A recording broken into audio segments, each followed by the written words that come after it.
Reading with your kids.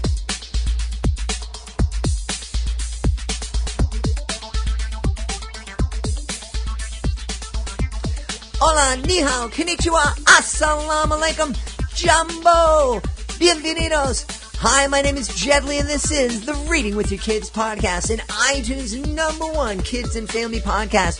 We are so excited. We are welcoming back one of our favorite guests for another STEM Tuesday. It's Jennifer Swanson.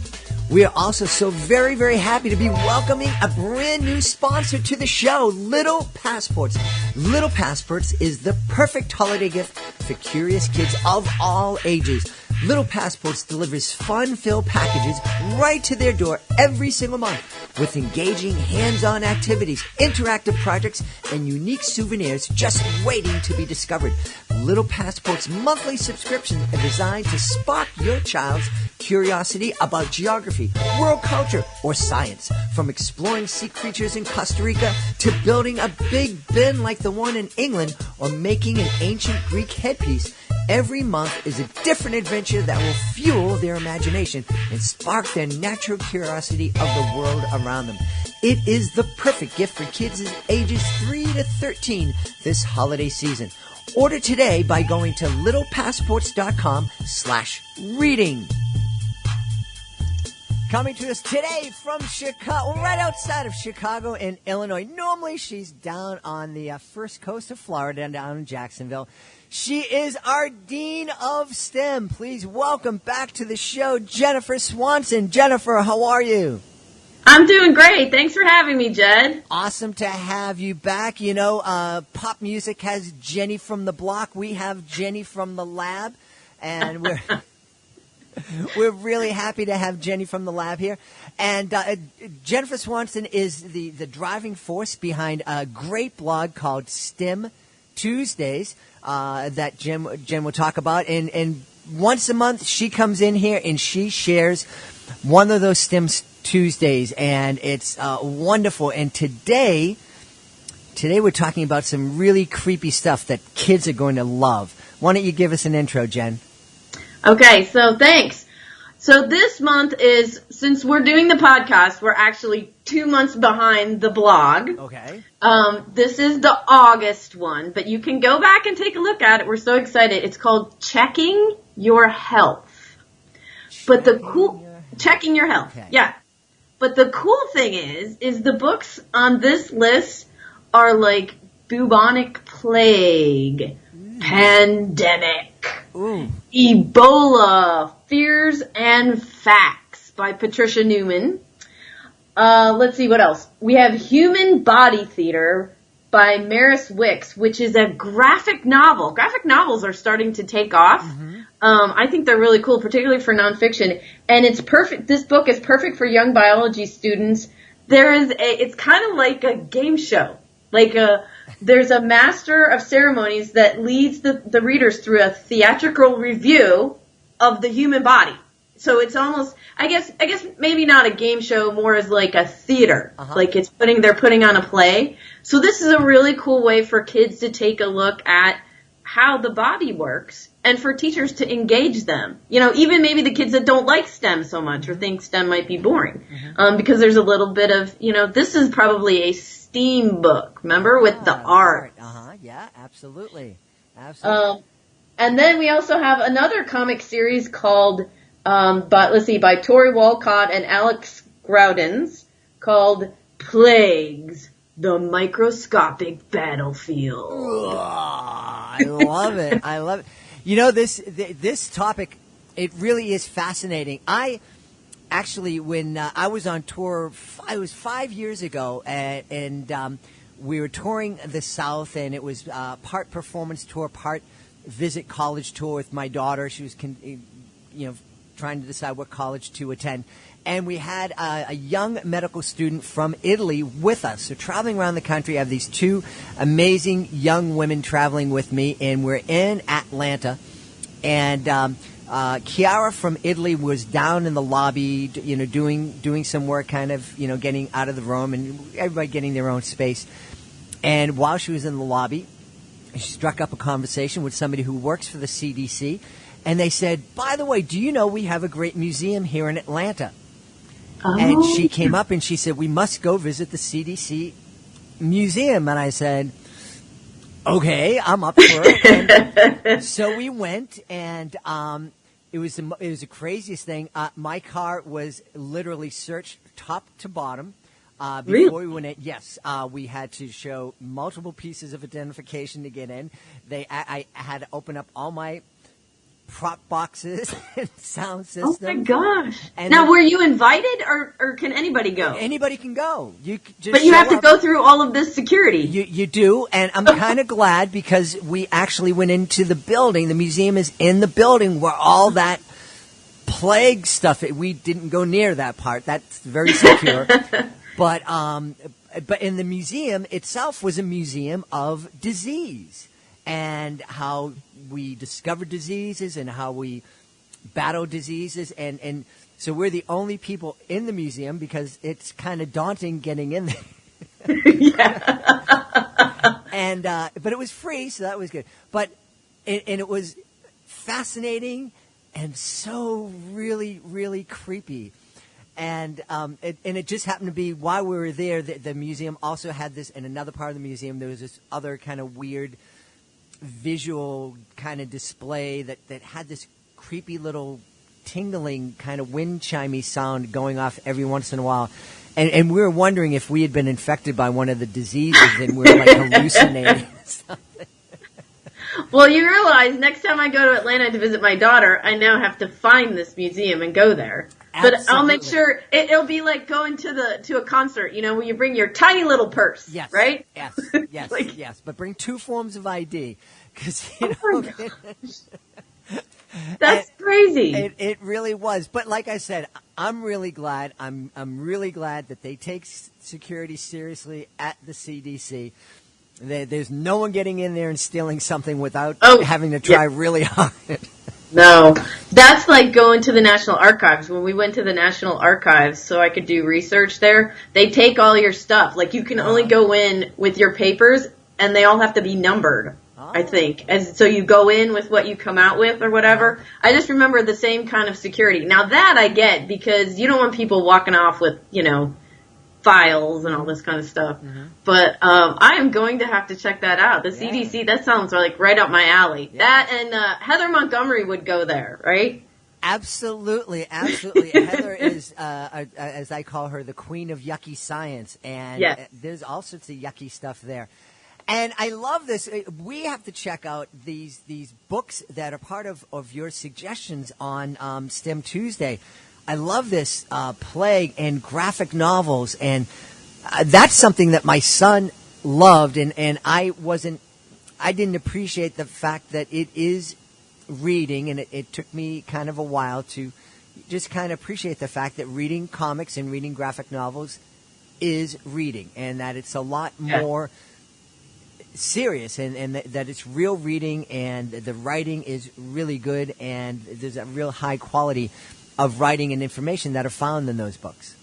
Well, and the thing is I think nonfiction is a great platform for graphic novels. Mm-hmm. Because, let's face it, when I was a kid, all they had for science books were like textbooks, which, snore. I mean, boring. Mm-hmm. Now science is so much cooler. Mm-hmm. And to be able to use graphic novels to teach them about science, especially, this is brilliant. This human body theater, this is such a cool book. Mm-hmm. You can see them like acting through the different phases, and then they talk about all of, like the digestive process and all that kind of stuff. It's just a really neat book. If you have a kid who's really interested in that, it would be a great book for them to take a look at. Much better than, just taking like for me, it would have been the encyclopedia. Okay, I gotta look that up in the encyclopedia. Dry stuff. Right. But in our second week, we do in the classroom. We have a couple of ideas for how to use the books together, which is really interesting.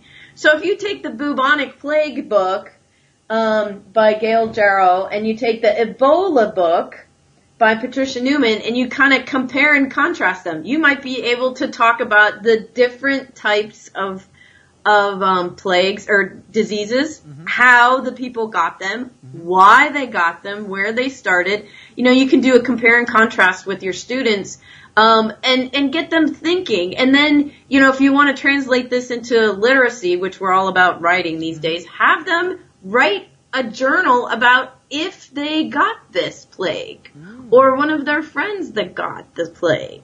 These are some ideas to use STEM books, because sometimes teachers think STEM books are only for science class. No, they are not. They can be used in all different kinds of classes. You bring up a really good point. It's frustrating sometimes because, and teachers probably are they're handcuffed in a lot of ways. They are. But it doesn't make sense that, we only talk about STEM in this 45 minutes. We only talk about math in this 45. We only talk about, it would be so much better and more natural if it's just kind of flowing, because they really are all connected. Yeah, and I actually talked to a lot of teachers about that, and which is one of the reasons why we actually started STEM Tuesday, because, as you said, they are handicapped by so many different things that they have to get into the day, that that's why we provide this service, to kind of help them figure out how to weave STEM and science and even math. You can talk about, science and math class, or math and science class. Physics is all math, acceleration and all that kind of stuff. So that's why we started this blog, to kind of help teachers figure out, put stuff at their fingertips, because they don't have time to go searching through all these sources. And I know a lot of them are like, we'd love to use these books in our classroom, but we don't know how to do it, or we don't have the time to figure out how to do that. Jen will be back to tell us what else we can find on this month's STEM Tuesday on her blog, and what kind of ideas are there that'll spark your kids' imagination, get them interested in STEM. And speaking of STEM, speaking of sparking curiosity and imagination, Little Passports, that's the perfect holiday gift for curious kids of all ages. Little Passports delivers fun-filled packages right to their door every single month, with engaging hands-on activities, interactive projects, and unique souvenirs just waiting to be discovered. I bet you know a curious kid that would love Little Passports, because Little Passports monthly subscriptions are designed to spark children's curiosity about geography, world cultures, science. From exploring sea creatures in Costa Rica to building a big bin like the one they have in England, or making an ancient Greek headpiece, every single month is a different adventure that will fuel their imagination and spark their natural curiosity of the world. It's the perfect gift for kids ages 3 to 13 this holiday season. Order today at littlepassports.com/reading. On our third week, Writing Crafts and Resources, guess what the first thing on our resources? The CDC. There's a link to the CDC. And it has some information about it that kids can take a look at for diseases, and, if your kid, because there are those kids, there are those geeky kids like me who you find a topic and then you just dig deep into it, you want to find everything out. So there's a whole bunch of stuff on there. There's the World Health Organization. There's links to the National Institutes of Health. This is what it says. The NIH is a slice of science and health nerd heaven. All right. It's like, how does the National Institutes of Health, what have they done? The research, there's so many research things that they have and papers that they can read. Granted, some of those papers are written at a PhD level, but, you never know. You'd be surprised what kids understand. And then there's a whole bunch of newsletters. So let's see. Oh, and finally, this is the week that Heather Montgomery and Mike Hayes do, my two authors. And they already have the out of left field files. And you never know what they're going to put in there. They just pull stuff out. This one is putting the science in fiction. Ooh. So there's a whole list of fiction books that have a bunch of science in it. Notice it's not science fiction. It's fiction books with science in it. I remember being a huge fan of the Michael Crichton books. Oh, yeah. That are filled with science. Yeah. And it was just fascinating. You know, it was kind of like a murder mystery, you know, because there are all these clues as the doctors and the scientists were trying to figure out why everybody's eyes were falling out or whatever it was. Yes, I loved Michael Crichton's books. I read all of them because, you know, that plays to the science person in me. Plus, I mean, as you said, I've spent more hours than I want to count in labs. So I know all those. And when I was a chemistry teacher, that I actually ran the lab, and that was a really interesting thing to run when you're 22 years old. I love the fact that idea of finding the science in fiction. That would be a real kind of fun thing, an ongoing activity for families and for teachers, and it's really helping kids become media literate and asking them to sit down and if they're watching something on TV or in a movie or reading something in a book and there's some kind of scientific information or plot line, you can sit down and go, okay, well, what is this real? What's factual about this portrayal of science in this work, and what's not?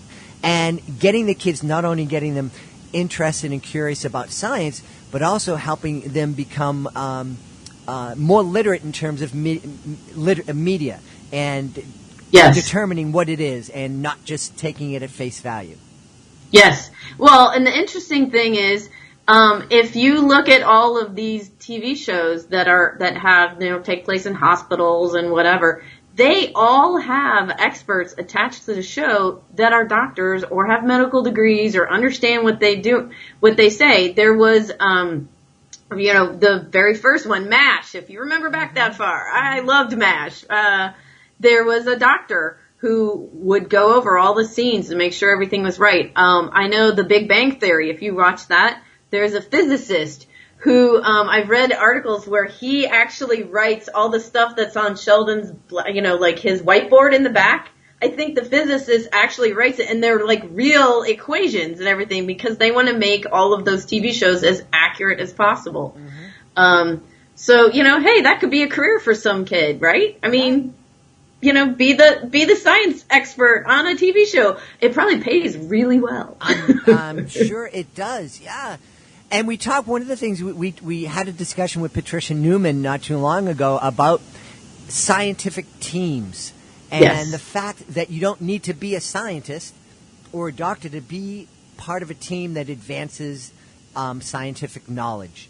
And especially when it comes to things like disease and health, there are really massive teams and people with many, many different skills and talents that contribute to us being healthy and learning more about our health and how to be healthy. That's exactly right. And, you know, what I like to say is science is diverse. It is so diverse because what you're looking for is people with different backgrounds, that come from different ethnic backgrounds or, you know, different religious backgrounds, whatever, because science is a collaboration. And it's not a yes or no. I mean, I know that I teach middle school science, and so I know my students get upset when they get answers wrong. And I understand that ultimately they're graded. But in the lab, it's not about getting things right or wrong. It's about learning. And sometimes you do your best learning when you don't guess it right, like your hypothesis is wrong. Mm-hmm. So that's why I think that's what Patricia was saying about the teams is there's you might have honestly like a social media person on the team. Mm-hmm. You know, you never know. Yeah. In this day and age, because you have to be able to get your information out to the people that need it. Mm-hmm. Mm-hmm. So you know, you never know what you're going to find. Yeah. And then for the last week here, we did an interview with author Gail Jarrow. And she would probably be the queen of disease book writing if you're going to give her a title. Okay. She has one about, let's see, Red Madness, how a medical mystery changed what we eat. Ooh. Fatal Fever, Tracking Down Typhoid Mary, and then The Bubonic Plague, When the Plague Invaded America. Oh. I bet she would love the CDC museum. She's probably been there. She probably contributed something to it. I should have read that typhoid book. I just took a typhoid vaccine, and I found out that it didn't kick in until after I returned from the area that I needed it for. But anyways, oh no! So maybe it was good that I didn't read it because I have no idea what it is. But we're talking about getting kids interested in STEM, and there are some kids out there like, no, I'm never going to be a scientist, and I don't see myself as being a part of a science team, and that's all well and good. But I think these books and this discussion would be absolutely wonderful in terms of helping kids develop empathy. Yeah. And, as we're learning about the diseases and what it does to us and whatever, but it could also, these kind of books can also help kids kind of put themselves in the place of somebody who is suffering. Yes. And help them understand that, hey, we're different and we don't always have control over our health. We're invaded by all these little bugs, and you and I might be in the same space and I get something and you don't. And why is that? And why does that mean we need to have compassion for these folks? Right. And the other thing I would say is, at one point or another, you become a patient. So it's your turn to go to the doctor, and it's your turn maybe to have an illness. If you read about some of these books, then you will be an informed patient.